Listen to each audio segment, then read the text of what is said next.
एक थेरेपिस्ट कितना सक्सेसफुल होता है पेशेंट्स को ठीक करने में। साइकोथेरेपिस्ट मतलब कि जो क्लिनिकल साइकोलॉजिस्ट होता है वो अलग अलग तरह के लोगों को थेरेपी देता है। मतलब किसी को डिप्रेशन है, किसी को एंजाइटी है, किसी को ओसीडी, तो साइकोटिक डिसऑर्डर्स भी होते हैं, बाइपोलर और कई तरह के ऐसे मेंटल डिसऑर्डर्स हैं और इनमें से कुछ डिसऑर्डर्स बहुत कॉमन होते हैं। इन डिसऑर्डर्स के लिए दवाइयां दी जाती हैं और साइकोथेरेपी दी जाती है। अब दवाइयों के बारे में तो मैं अक्सर बात करता रहता हूं कि दवाइयां जो हैं वो 20-25% लोगों पर असर लाती हैं और 30-40% लोग इतने होते हैं जिन पर आधा असर तो ला ही देती हैं ये दवाइयां, और करीब 20-30% पेशेंट होते हैं जिन पर दवाइयों का कोई खासा असर नहीं आता। इस तरह से तो काफी चर्चाएं मैंने की हैं और ये सुनने में आता है कि हाँ, दवाइयां पूरी तरह से इफेक्टिव नहीं होती। वहीं हर बीमारी में कुछ लोग ऐसे होते हैं जिनमें इलाज पूरी तरह से सक्सेसफुल होता है, तो कुछ लोग ऐसे होते हैं जिन पर इलाज जो है वो एक लिमिट से ज्यादा असर नहीं ला पाते और उनको क्रोनिक डिसऑर्डर से डील करना पड़ता है और लाइफ टाइम सिम्टम्स के आने जाने से, उतार चढ़ाव से स्ट्रगल करना पड़ता है। तो इस बारे में तो काफी चर्चा की मैंने और इस बारे में मैं मानता हूं कि मेरे जो ऑडियंस है, जो मेरे व्यूअर्स हैं, वो काफी कुछ जान चुके होंगे। अब इस वीडियो में कुछ अलग बताना चाहूंगा कि अगर एक थेरेपिस्ट जो कि थेरेपीज देता है वो कितना अच्छे से लोगों को ठीक कर पाता है, कितना अच्छा सक्सेस रेट होता है उसका, चाहे वो किसी भी तरह के लोग हों, चाहे वो किसी डिप्रेशन एंजाइटी के पेशेंट को ज्यादा ठीक करता हो या किसी दूसरी बीमारी के लोगों को ठीक करता हो, वो कितने लोगों को एक्चुअल में ठीक कर पाता है। क्या एक थेरेपिस्ट के पास जाने वाला हर व्यक्ति ठीक होगा, या थेरेपिस्ट जो है वो केवल 10% लोगों को ही ठीक कर पाता है, या थेरेपिस्ट ऐसे होते हैं जो कि 70-80% लोगों में असर ले आते हैं। क्योंकि जहां बात दवाइयों की आती है वहां डॉक्टर का तो कोई इतनी बड़ा रोल नहीं होता, मेन भूमिका दवाइयों की होती है। अगर फार्मा कंपनियां अच्छी दवाइयां बनाएंगी तो दवाइयों का अच्छा असर आएगा। अगर फार्मा कंपनियों के पास अच्छी दवाइयां ही नहीं होंगी बनाने के लिए, बहुत सारे डॉक्टर्स या रिसर्चर्स कुछ नई दवाइयां खोज ही नहीं पाएंगे, खूब अपना दिमाग लगाएंगे, खूब साइंस लगाएंगे और अच्छी दवाइयां ही नहीं खोज पाएंगे, तो कितनी भी कोशिश कर ली जाए लिमिटेड लोगों को ही असर दिया जा सकेगा।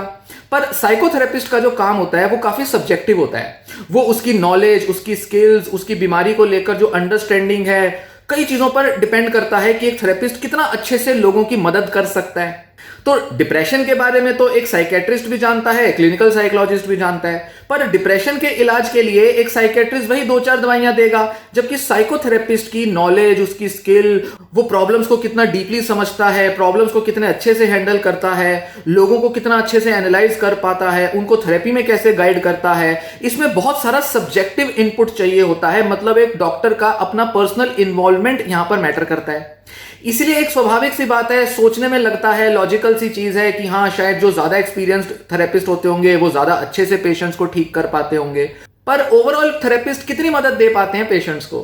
तो कुछ आपसे आंकड़े डिस्कस करूंगा और कुछ फैक्टर्स बताऊंगा कि किन वजहों से थेरेपिस्ट अच्छा असर ला सकते हैं या वो अच्छा असर नहीं ला सकते। 2018 में एक मेटा एनालिसिस पब्लिश हुआ। मेटा एनालिसिस का मतलब होता है एनालिसिस का भी एनालिसिस। एक ऐसी रिसर्च जिसमें बहुत सारे रिसर्चेस का निचोड़ निकाला गया हो और इसे स्टैटिस्टिक्स की मदद से निकाला जाता है निचोड़। तो 2018 में जो रिसर्च पब्लिश हुई, इसमें वैज्ञानिक देखना चाहते थे कि थेरेपिस्ट कितना अच्छा असर लाते हैं और कितने एक्सपीरियंस होना चाहिए एक थेरेपिस्ट को जिससे कि वो ज्यादा अच्छा असर लाए। तो उन्होंने 2 तरह के थेरेपिस्ट लिए, एक वो जो कि 10 साल से ज्यादा का अनुभव रखते थे थेरेपी देने में, और एक वो जो 10 साल से कम अनुभव रखते थे, चाहे वो 2-4 साल का अनुभव हो, चाहे 6-7 साल का अनुभव हो। तो 2 तरह के ग्रुप्स उन्होंने क्रिएट कर लिए। अब इन थेरेपिस्ट को उन्होंने ऑब्जर्व किया, इनसे सवाल भी पूछे, डेटा भी देखा इनका, कई तरह से इनको एनालाइज किया और उन्होंने पाया कि जिन थेरेपिस्ट का अनुभव 10 साल से ज्यादा था वो 64% से भी ज्यादा लोगों को ठीक कर पाए थे। पर जिन डॉक्टरों का एक्सपीरियंस 10 साल से कम था, अब उसमें 1 साल के अनुभव वाला डॉक्टर भी हो सकता है और 9 साल वाला भी हो सकता है, पर कलेक्टिवली ये जितने भी डॉक्टर थे, थेरेपिस्ट थे, ये केवल 45 से 46% लोगों को ही ठीक कर पाते थे। मतलब आधे से भी कम लोगों को ये बेनिफिट दे पाते थे। पर जो 10 साल से ज्यादा एक्सपीरियंस रखते थे उनके ज्यादातर पेशेंट्स ठीक हो जाते थे। मतलब वो थेरेपिस्ट को इतने अच्छे से देते थे, इतने अच्छे से स्किल्ड थे, नॉलेज उनके पास इतनी अच्छी थी, पढ़ाई भी उन्होंने की हुई होगी, बहुत अपने को अपडेट किया होगा, अलग अलग टेक्निक्स में भी उन्होंने काफी स्पेशलाइजेशन ली होगी, तो वो 65% तक लोगों में अच्छा असर ला पाते थे। मतलब सीधी सी बात है, एक्सपीरियंस डॉक्टर होना मैटर करता है। एक डॉक्टर जो ज्यादा एक्सपीरियंस रखता है, कई सालों से थेरेपी दे रहा है, वो ज्यादा अच्छे से पेशेंट्स को ठीक कर पाएगा। अब एक और शोध हुआ जो कि 2020 में किया गया। उसमें वैज्ञानिकों ने देखना चाहा कि 2 तरह के थेरेपिस्ट होते हैं। एक वो होते हैं जो कि एविडेंस बेस्ड थेरेपीज में ट्रेन होते हैं, और एक वो होते हैं जो एविडेंस बेस्ड थेरेपीज में ट्रेन नहीं होते। मतलब कुछ ऐसी थेरेपीज हैं जिस पर बहुत सारा शोध हुआ है, और कई सारे ऐसे थेरेपिस्ट हैं जो कि अमेरिका यूरोप में देखने में आते हैं, जो कि सिर्फ उन्हीं ट्रीटमेंट्स में एक्सपर्ट बनते हैं जिनका अच्छा खासा रिसर्च एक्सपीरियंस हो। मतलब जिसपे सैकड़ों रिसर्च किए गए हों, जैसे कि मान लीजिए कि डिप्रेशन के इलाज में सीबीटी पर बहुत सारा रिसर्च हुआ है, तो ये वो डॉक्टर्स थे जो कि सिर्फ सीबीटी डिप्रेशन के पेशेंट्स में देते थे। इसी तरह से ओसीडी या एंजाइटी में भी सीबीटी, बिहेवियर थेरेपीज और कई सारी ऐसी थेरेपीज हैं जिसमें कि बहुत रिसर्च हुआ है। तो ये एविडेंस बेस्ड थेरेपीज हैं, मतलब कि इन्हें बस लगा देने भर की देरी है और थेरेपिस्ट एक अच्छा रिजल्ट लाना शुरू कर देगा। तो वहीं कुछ डॉक्टर्स ऐसे होते हैं जो कि अपने मन से बस ऐसे ही थेरेपी दे रहे होते हैं, जो कुछ इस तरह की थेरेपी दे रहे हैं जिस पर खासा रिसर्च ही अवेलेबल नहीं है। बस किसी थेरेपिस्ट ने या किसी बड़े एक्सपीरियंस बंदे ने बात कर दी, कोई किताब लिख दी तो उसको लोगों को प्रोवाइड करने लगे, या किसी थेरेपी पर 2-4 रिसर्चेस पब्लिश हो गई तो ये डॉक्टर्स इन्फ्लुएंस हो गए और उन्हें लगा कि हाँ ये थेरेपी देनी चाहिए, तो वो देने लग गए, पर इस पर बहुत अच्छा एविडेंस था नहीं। तो इस तरह से 2 तरह के डॉक्टर्स उन्होंने देखे। अब उन्होंने क्या पाया कि जो doctor evidence based treatments provide करते थे उनके 71 से 72% पेशेंट्स ठीक हो जाते थे, तो वहीं जो एविडेंस बेस्ड प्रैक्टिसेस नहीं फॉलो करते थे उनके 55-56% पेशेंट्स ही ठीक हो पा रहे थे। तो मतलब कि एविडेंस बेस्ड प्रैक्टिसेस वाले ज्यादातर डॉक्टर अच्छा रिजल्ट ला पाते हैं और ज्यादातर पेशेंट्स में बेनिफिट दे पाते हैं। यहां एक चीज नोटिस करने की है कि ये सारे डॉक्टर्स ने अपनी जो बेसिक क्वालिफिकेशन थी, जैसे कि क्लिनिकल साइकोलॉजिस्ट बन गए, लाइसेंस प्रैक्टिशनर बन गए, उसके बाद अलग से ट्रेनिंग ली थी किसी थेरेपी में। ये वो डॉक्टर्स थे, पर दूसरे जो डॉक्टर्स थे उन्होंने कोई स्पेशलाइज्ड ट्रेनिंग नहीं ली थी। तो ये एक फर्क हो गया। अब तीसरा शोध हुआ है किसी तरह से बड़ा इंटरेस्टिंग। इस शोध को 2019 में किया गया और 1300 अलग अलग थेरेपिस्ट का सर्वे किया गया, और ये जो सर्वे था ये अमेरिकन साइकोलॉजिकल एसोसिएशन ने किया था। इन्होंने पाया कि करीब 65% थेरेपिस्ट 70% से भी ज्यादा पेशेंट्स को ठीक कर पा रहे थे। 45% थेरेपिस्ट 80% से भी ज्यादा पेशेंट्स को ठीक कर पा रहे थे। तो वहीं केवल 20% थेरेपिस्ट ऐसे थे जो कि 90% से भी ज्यादा अच्छा रिजल्ट ला पा रहे थे। मतलब इनके करीब करीब सारे पेशेंट ठीक हो रहे थे। केवल 10 से 20% डॉक्टर्स ही ऐसे थे जिनके मैक्सिमम पेशेंट्स ठीक हो जाते थे। मतलब ये बात कह सकते हैं कि जितना एक्सपीरियंस्ड होगा डॉक्टर और जितनी उसने स्पेशलाइज्ड ट्रेनिंग ली होगी किसी थेरेपी में, उतने ज्यादा चांसेस हैं कि वो ज्यादा से ज्यादा लोगों को पूरी तरह से ठीक कर पाएंगे। तो थेरेपीज वर्क करती हैं, डॉक्टर्स भी काफी स्पेशलिस्ट और काफी ट्रेंड हो सकते हैं। डॉक्टर्स मतलब थेरेपिस्ट जो है वो अच्छा रिजल्ट ला सकते हैं। ज्यादातर पेशेंट जो है वो केवल थेरेपी से ठीक हो सकते हैं, और बहुत बड़ा सक्सेस रेट थेरेपीज का होता है दवाओं के मुकाबले। दवाइयां कर कुरा के अच्छा खासा असर लाके 50-60% लोगों में ही फर्क लाती है, जबकि यहां पर हम थेरेपीज के मामले में देखते हैं कि 70-80% तक भी लोगों में बहुत बड़ा असर एक अच्छा थेरेपिस्ट ला सकता है। अब क्या ऐसे फैक्टर्स बनते हैं जिसकी वजह से कुछ थेरेपिस्ट ज्यादा सक्सेसफुल हैं, कुछ थेरेपिस्ट कम सक्सेसफुल हैं? इसमें कई सारे फैक्टर्स मैटर करते हैं। कुछ थेरेपिस्ट बड़े होशियार होते हैं, वो गिनती के ही पेशेंट्स को ठीक करने में इंटरेस्टेड होते हैं। वो देखते हैं कि हम केवल अपने थेरेपी में उन्हीं लोगों को लेंगे जिन लोगों को ठीक करना ज्यादा आसान है। तो कई थेरेपिस्ट क्या करेंगे, अगर उनको 100 पेशेंट्स कांटेक्ट करेंगे, वो उनका पहले तो पूरा डिटेल्ड असेसमेंट करेंगे, फिर देखेंगे कि इनमें से पेशेंट्स के अंदर कितनी कॉम्प्लिकेशंस हैं या कॉम्प्लिकेशंस नहीं है। तो वो क्या करते हैं कि कम कॉम्प्लिकेशन वाले पेशेंट्स को थेरेपी देते हैं। मान लीजिए कि इनमें से केवल 30-35 पेशेंट ही ऐसे थे जिनको देखकर उन्हें लगा कि हाँ इनको थेरेपी देंगे तो 3-4-6 महीने के अंदर ये पूरे ठीक तो हो ही जाएंगे। तो एक तो ये तरीका होता है कि वो अपने पेशेंट्स जो है वो बड़े स्पेसिफिक मैनर में चुनते हैं। फिर इसके बाद कई बार पेशेंट्स के जो बीमारी का जो लेवल है वो भी मायने रखता है। मान लो कोई थेरेपिस्ट है वो इतना स्पेसिफिकली चूज नहीं कर रहा पेशेंट को, वो क्या करेगा कि हाँ 100 पेशेंट हैं, ठीक है 100 के 100 पेशेंट्स को वो थेरेपी देगा। कोई डिप्रेशन का है, कोई एंग्जाइटी का है, कोई ओसीडी का है, अलग अलग पेशेंट है। और यहां बात हो रही है मोस्टली जो कॉमन मेंटल डिसऑर्डर्स हैं, जैसे depressive disorders, anxiety disorders, phobia, panic disorder, कुछ इस तरह के डिसऑर्डर्स की बात हो रही है जिनमें मानी हुई बात है कि कुछ महीनों की थेरेपी से पेशेंट बहुत अच्छा रिकवर कर जाते हैं।